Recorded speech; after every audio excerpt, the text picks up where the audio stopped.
말씀입니다. 예. 네, 어제 윤 총장 측에서 그 판사 사찰 의혹 논란 문건이 되는 것을 공개했고, 그러면서 이런 얘기를 했습니다. 이게 사찰이 전혀 아니다. 이 일반인의 상식적 판단에 맡겨보자는 취지로 공개했다, 이런 얘기인데, 법무부는 그랬더니 바로 좀 있다가 윤 총장 측이 직권남용했다, 직권남용해서 권리행사를 방해했다, 이런 혐의로 대검에 이 수사를 의뢰했습니다. 이 사안 어떻게 전개될지 상수와 변수를 먼저 한번 짚어보겠습니다. 최민희 전 의원님부터 말씀해 주세요. 예, 우선 상수는 팩트입니다. 팩트, 사실. 예. 그리고 이어질 몇 가지 윤석열 총장 관련 수사의 결과, 그거 역시 팩트죠. 네. 그게 상수가 될 것 같고, 지금 여론 지형은 검찰이 언론을 거의 장악하다시피 하고 있기 때문에 윤석열 총장 찬양 일색입니다. 그런데 이건 여론이고, 그리고 실제로는 그 여론도 팩트에 따라 달라질 거라고 보고, 변수는 법원 판단입니다. 예. 그래서 법원 판단도 저는 직무배제 가처분 신청이 인용된다고 하더라도 그거는 한 2, 3일 윤석열 총장에 대한 옹호 여론이 이어지는 거고, 징계위원회가 결정되고 그 이후에 정식 재판에 의해서 네. 최종 결정될 것으로 보입니다. 하여튼 알겠습니다. 좀 더 얘기할게요. 예. 네. 김 의원님. 저는 상수는 이 프로그램에서 제가 여러 번 말씀드렸는데 결국은 윤석열 총장의 사퇴를 압박하는 일련의 과정이라고 보고 있습니다. 그래서 저는 상수는 항상 답은 정해져 있다, 네. 답정너다, 네. 이렇게 말씀드리고 싶고요. 변수라고 하는 것은 의외로 지금 법원의 속전속결 대응이 이어지고 있습니다. 이번 한 번 가처분 신청뿐만이 아니라 향후에도 징계 결과가 나오고 나서도 윤석열 총장의 어떤 그 대응은 계속될 거라고 생각되는데요. 네. 결국 이제 재판부의 시간으로 넘어가지 않았나 이런 생각을 해봅니다.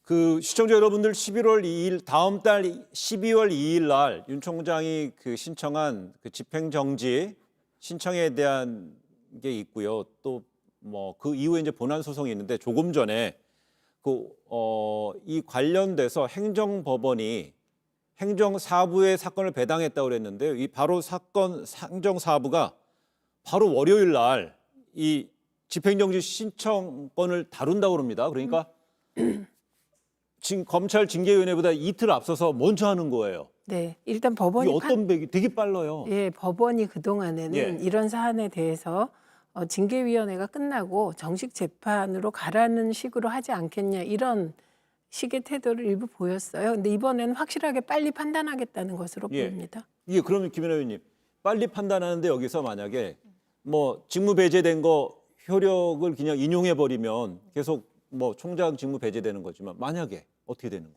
저는 다른 결과가 나올 수도 있다고 생각합니다. 일단 아까 이제 여론이 검찰 편이라고 최 전 의원님께서 말씀하셨는데, 글쎄요, 여론이 누구 편을 들던 간에 거기에 기저에는 진짜 국민의 민심을 반하는 여론을 만들어갈 수는 없다고 생각이 듭니다.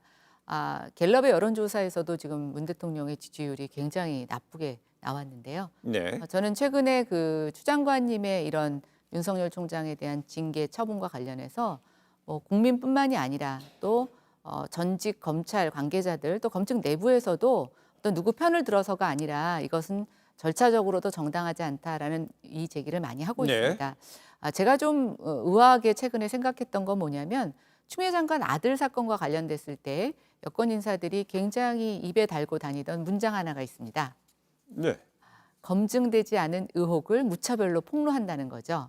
예, 그렇게 얘기해놓고 지금 윤석열 총장의 제목으로 제시하는 것이 과연 검증된 의혹인지 저는 그건 아니라고 생각이 됩니다. 지금 사찰과 관련해서도 여러 가지의 이론이 존재합니다. 네. 어저께까지는 윤석열 총장의 굉장히 우호적인 여론이 있다가 지금 반대 의견도 조금 올라오고 있는데 이렇게 서로 상반된 의견이 나오는 것은 저는 검증됐다고 볼 수는 없습니다. 그래서 조금 전에 오해가 좀 있는데요. 제가 예. 인용이라고 표현한 건 취소 소송이 인용된다는 맞아요. 뜻입니다. 맞습니다. 네. 그래요. 왜냐하면 윤 총장 측에서 네, 한 거니까. 그렇죠. 네. 직무 배제에 대해서 이거를 취소해 달라는 거였기 때문에 취소는 네, 네, 소송이니까 아직 효력을 멈춰 달라는 거기 때문에. 그러니까 인용은 윤 총장에게 손을 든다는 그런. 그렇습니다. 그런데 이제 말씀드린 대로 12월 2일 날 징계위원회가 열리고 그다음에 조금 전에 결정된 대로 다음 주 월요일 11월 30일 날 행정법원에서 이 관련해서 집행정지 신청을 다루게 되는데 그런데 어제 윤 총장 측에서 사찰 논란된 문건을 전격적으로 공개했습니다. 근데 저는 사찰이라고 봅니다. 그러니까 사찰보다 시점을 어떻게 봐야 되는 거예요? 징계도 앞두고 있고. 네, 그것은 네. 이번에 6가지 항목이 있잖아요. 네.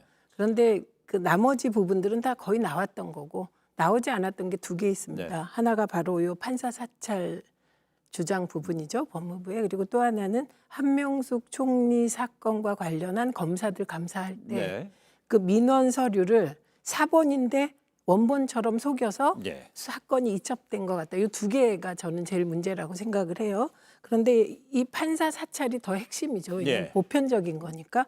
그래서 이 부분에 대해서 검찰에서 법무부보다 먼저 기습적으로 전문이라고 하는 요 해당 문건을 공개해 버린 거죠. 그것은 아마도 윤석열 총장 시각에선 이건 사찰이 아니다는 확신이 있었던 것 같습니다. 그러나 제가 보기에는 사찰이라고 생각할 수밖에 없는 몇 가지 핵심 요인이 있다고 생각합니다. 그건 지금 말씀드릴까요? 아니면 아니 얘기 이따가? 한번 돌아볼게요. 네. 예, 그럼 김연아 의원님. 글쎄요, 어제 저는 사찰이라는 단어 자체가 좀 저희가 굉장히 오용되고 있다라는 생각이 듭니다. 네. 뭐 이제 서전적인 의미로 보면 조사하여 살핀다라는 뜻도 하나 있고 또 좀 다른 의미로서는 사상적인 동태를 조사하는 일종의 검찰의 직분을 사찰이라고 얘기들을 하고 있죠. 근데 어제 많은 분들이 이거 다른 데서도 이렇게 하고 있다. 심지어는 좀 변호사들도 판사들의 성향을 평가하는 의견을 변호사협회에 제출한다고 오늘 얘기를 하고 있습니다. 네. 그리고 저희가 일반적으로 강의 시험이나 아이들 이제 교수 평가할 때도 이 교수님들 뭐 학점 잘 주는 선생님이야? 네. 운동을 좋아한대. 뭐 책을 많이 읽는 걸 좋아한대. 이런 정보를 나누는 것들 저는 다 여러 가지 형태로 있다고 생각이 듭니다. 네. 근데 여기서 핵심은 뭐냐면 이 정보를 이용해서 누군가에게 어떤 불이익을 줬다든가 어떤 그런 것을 활용했을 때의 문제인 거지 저는 이걸 조사하는 것 자체가 왜 문제인지 안에서 좀 다른 생각이 들고요. 이건 좀 예. 다르다고 생각이 들고 어제 저는 이낙연 당대표의 발언이 굉장히 이 사찰을 좀 악의적으로 정치적인 논쟁으로 끌고 가는 키워드가 됐다고 보는데 뭐라고 그러셨냐면 대검이 조직적으로 수집, 관리, 유통한 것으로 보인다고 얘기를 네. 하셨습니다. 그런데 조직적이라고 얘기하면 윤석열 총장 외에 지금 다른 팀에서도 이런 걸 하고 있다라는 것인데 그런 증거가 있나요? 그건 아니죠. 그다음에 수집, 관리, 유통이라고 하는데 관리라고 하는 것은 지속적으로 업데이트한다는 얘기입니다. 네. 그러면 정기적으로 뭘 했다는데 그럼 정기적으로 이 업무가 검찰에 있었느냐? 그런 걸로 보이지 않습니다. 예, 그럼 여기까지 이게 그거는- 과거에 박근혜 정부 때 양승태 국정농단과 관련된 사법부 논란과 관련된 부분에서 이제 이것이 약간 말이 오용된 것이라고 생각되고요. 네. 저는 이것은 아까 말한 대로 검증되지 않은 의혹일 뿐입니다. 예, 알겠습니다. 최민희 이거 의원님 지금- 반론해 주세요. 네네. 지금 몇 가지 좀 위험하다고 생각되는 말씀이 있었는데요. 우선 첫째는 대검에서 조직적으로 이 일을 했고요. 이게 수사정보정책관실에서 했다는 겁니다. 그러니까 이게 해당 판사가 해당 그 공판 유지 검사가 해당 판사에 대해서 알고 싶어서 구글링을 했다. 이게 문제 안 됩니다. 그런데 전혀 다른 단위인 수사정보정책관실에서 조직적으로 했고요. 윤석열 총장의 지시가 있었다는 거고요. 그리고 그 결과를 공판부하고 공판 쪽하고 그리고 반부패부에 전달하라고 했고 반부패부가 전달받고 마침 그때 부장이 바뀌어서 왜 이런 걸 하냐. 그래서 반부패부는 더 이상 유포를 안 했다는 겁니다. 그러니까 이거는 뭐가 아니라 그냥 팩트인 거고요. 그다음에 저는 깜짝 놀랐어요, 지금. 네. 왜냐하면 모든 곳에서 이런 것을 작성한다. 그러니까 괜찮다. 저는 민간 영역에서 그 하는 거는 뭐 알 바 아닙니다. 네. 국가기관은 이걸 하지 말라고 국정원 댓글 사건부터 사법농단이 왜 일어났는데요. 그리고 여기서 핵심은 그거보다는 그 한 판사에 대해서 이런 기록이 있어요. 네.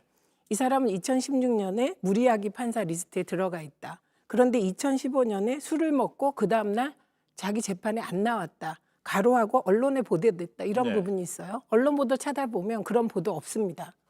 안 나왔는데 이유가 아프다거나 다른 이유로 나왔어요. 그러면 술을 먹고 안 나왔다. 술을 먹고는 어디서 나왔을까요?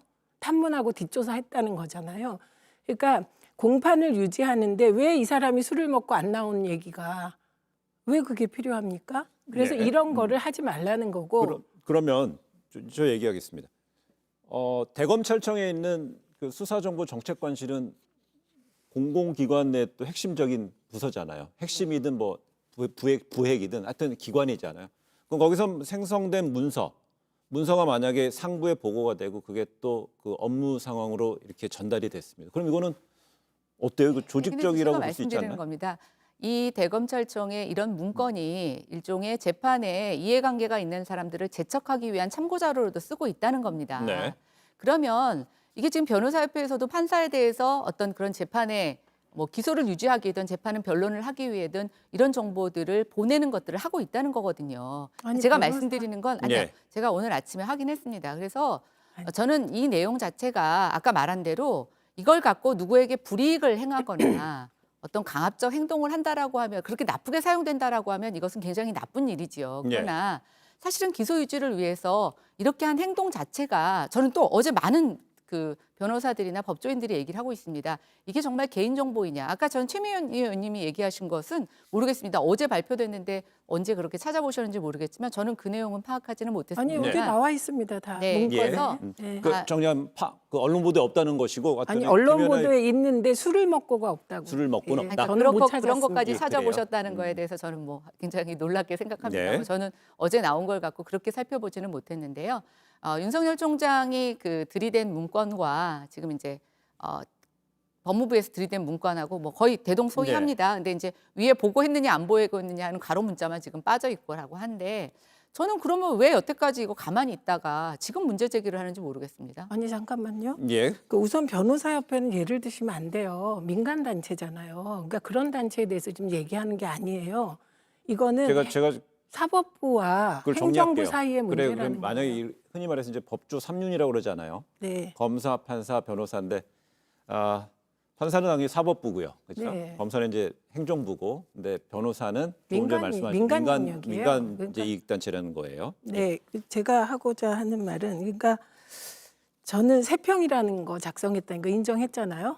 그런데 세평이 사실은 이게 관련법 좀 찾아보면 그 이 세평이 수사 전 단계에서 활용할 수 있는 자료고 이게 인정이 되는 자료입니다. 그럼 이 세평을 검찰이 가지고 있다가 어딘가 넘겨요. 그것도 반부패부에 넘겼다는 건 되게 의미심장한 거거든요. 판사들에 대한 세평을 가지고 있다가 이거를 반부패부에 넘기면 이건 언제든지 수사 개시할 수 있는 예. 자료가 되는 겁니다. 그래서 지금 만약에 그 판사들의 세평 중에 불법적인 요소가 있었다. 그럼 그 이미 수사에 들어가는 거예요. 그런데 이런 것을 검찰이 판사들에 대해서 세평까지 가지고 있고 이 세평은 언제든지 수사로 전환할 수 있는 자료가 되는데 이런 것 자체는 사실 어떻게 활용될지 모르기 때문에 이미 국정원 댓글 사건이나 이런저런 블랙리스트 문제에서나 그리고 문무일 검찰총장 시절에 이게 범죄정보처였는데 이게 수사정보정책실로 바뀌면서 네. 이런 거 축소해라 이렇게 됐던 건데 그래서- 윤석열 총장 때 다시 커진 거거든요. 그래서 결국 제가 그럼 이제 그 김연아 의원님께 하나 질문 드려보겠습니다. 이 수사정보정책관이라는 걸 만약에 공판 검사들이 자료를 수집한 것이 아니고 그 정보를 수집하는 주체가 수사정보정책관실이에요. 네. 수사 정보예요. 수사를 위한 정보예요. 근데 그거를 취합해서 총장한테 보고를 해서 총장이 반부패 수사부에 넘겼습니다. 네. 그런 그 내용들이 수집된 내용이 바로 또 수사로 이어질 수도 있잖아요. 근데 이제 이렇게 생각합니다. 뭐가 지금 그 자료를 갖고 어떤 일이 일어났는지는 사실 아무것도 지금 확인된 게 없습니다. 예. 그리고 최 의원님 말씀하시는 거는 그럴 가능성이 있다는 거죠. 예, 그런데 우리가 누구를 징계하고 누구를 죄를 주는 데 있어서 그런 가능성만을 갖고 하지는 않는다는 겁니다. 그러니까 제가 말씀드리고 싶은 건 지금 아까 그렇게 여당 인사들이 얘기하는 검증되지 않은 의혹이 저는 훨씬 더 많다는 거예요. 네. 검증됐습니다. 뭐가 검증됐는지 아세요?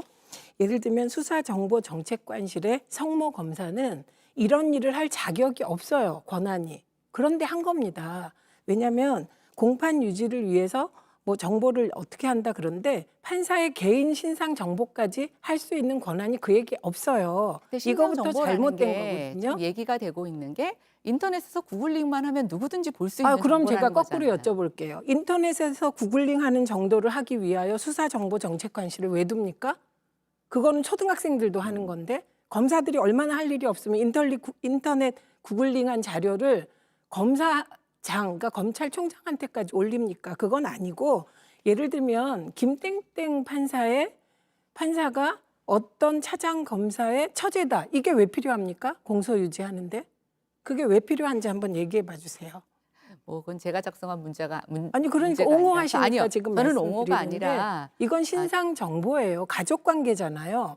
가족 관계가 들어가는 순간 이게 이거는 사찰일 수 있다. 그래서 다들 조심해야 되고 그리고 청와대 민정수석실에서 검사 인사할 때 해당 인사 대상의 동의를 받고 경찰을 통해서 세평을 수집한 일이 있습니다. 네. 그때 네. 야당이 문제 삼았고 윤석열 총장이 그걸 수사했습니다. 그래, 알겠습니다. 근데 그러면 그러면 앞으로도 그런 경찰도 세평해도 되겠네요. 그러니까 근데 이건 앞서서- 정말 위험한 일이에요. 그래서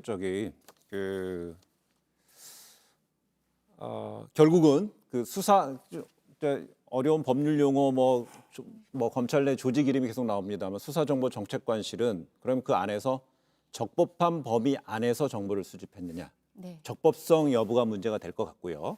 그다음에 이게 이제 조직적으로 만약에 그 의회 상급자, 지금 현재 거론된 게 총장, 검찰총장이 지시했느냐 여부, 그다음에 그것이 또 어떻게 활용됐느냐 이게 결국 이제 쟁점이 될 것 같아요. 근데 그런 부분에서 이제 우리 두 분이 잘 좀 풀어주셨는데 지금 이런 상황에서 지금 현재 사건은 이렇게 돌고 있지만은 전국에 있는 일선 검사들 그다음에 또 뭐 고검장부터 검사들은 연일 이제 규탄을 하고 있고요. 재고해달라 하고 있고 이런 가운데 추 장관도 오늘 입장을 냈는데 오늘 더불어민주당하고 열린민주당 의원들도 검사들 집단행동 규탄하는 기자회견을 열기도 했고요. 결국은 추미애 장관도 검사들이 일단 표명에 대해서는 이 심정을 이해하지만은 어찌됐든 간에 철저한 사전 조사를 거쳐서 이런 직무정지를 한 것이기 때문에 결국은 법과 절차에 따라서 징계를 추진한다고 합니다. 근데 이제 저는 그 검사들의 그 항의 문장에 보면은 예. 이제 절차적 민주성에 대한 절차적 하자를 얘기를 하고 있습니다.